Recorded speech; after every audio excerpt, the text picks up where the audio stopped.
hello, hello, hello, hello. You sound wonderful. Oh, thank you. Yeah, we're gonna go check out Pink Gorilla. It's a used video game shop in Seattle. There are like 3 or 4 of them. Somehow the city maintains a chain of franchises for these things. They're gonna have a booth at the show floor, but this store is pretty small and apparently it has not been ransacked for the show. So we're gonna hop in a cab and go check it out. Might find some CDI games for Jeff Gersman, if he's lucky.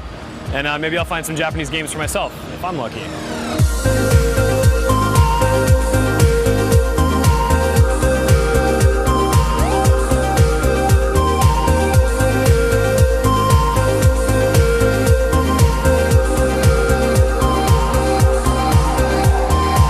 This is the store right here.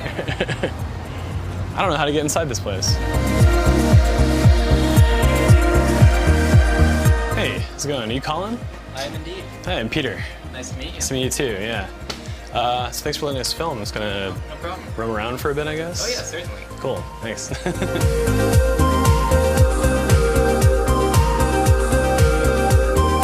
What am I looking for? Man, I'm looking for pretty much anything. Genesis games, Saturn games, PlayStation games, you name it. Nintendo, anything. They got a pretty good selection of Japanese stuff here though. Let me ask you this, do you guys have any CDI games on hand? CDI. I got a special request from a friend. Let's see. The sad thing about Genesis games, wherever you go, it's almost always all sports titles. It's always all sports titles and like Jungle Strike and Desert Strike. That's and all of that those. survived. Yeah.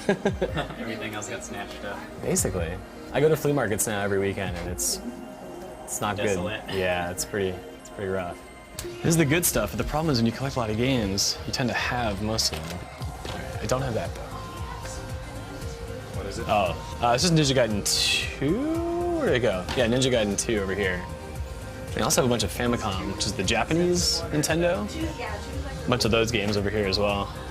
Like this is the Japanese Duck Hunt. It actually has the art from the game on there. And the one weird thing about Famicom cartridges is they all come in different shapes, depending on the publisher. So like Bandai will make really big ones like this. This other company, EREM, will have like a little red light on them because the Famicom didn't have a power light. So they installed that on there so when you turned it on, you could actually know that your system was, I mean, not that you couldn't see it on the TV already, but. Something extra. Yeah, and this is a weird one by Konami. They don't usually make them this big. I don't even know what this game is. You ever played this before? Gunsight? Gunsight? Never even heard of it. I can look it up. I'm a big Konami fan. I have no idea what that is. Oh, the Densha Dego controller. So that's a controller for a train simulator, and it goes through a lot of the stations that people, commonly visit. Yeah, and it's like really strict on the whole if you go like a foot past the stop, it's like you failed. It's really specific. What's like the most popular? Right now, I think the biggest thing is just Nintendo 64 games, accessories, and consoles. Really? Like, I don't think we've had a Nintendo 64 controller or console in for a couple of weeks now. They just show up on shelves and get bought up by college kids who are moving to their dorm for the first time and have that little dose of nostalgia that they want to fill.